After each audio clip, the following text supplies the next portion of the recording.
Weather update.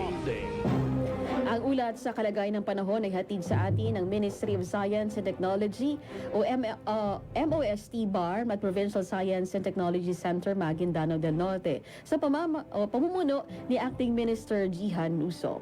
Ayon sa pag-asa, ang Intertropical Convergence Zone o ITZZ ay patuloy na nakakaapekto sa Mindanao, particular sa mga lalawigan ng Tawi-Tawi at Sulu.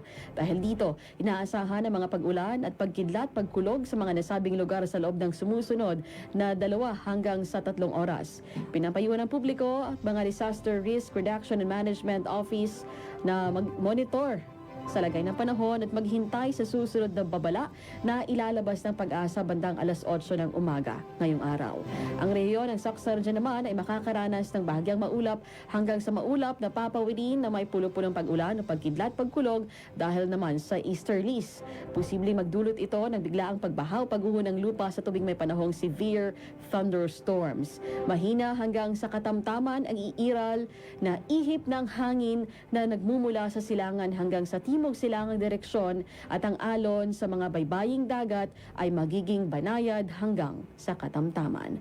Ang inyong napakinggan na ulat na panahon ay hatid sa atin ng Ministry of Science and Technology o MOST BARM at Provincial Science and Technology Center Maguindanao del Norte sa pamumuno ni Acting Minister Jihan Usop.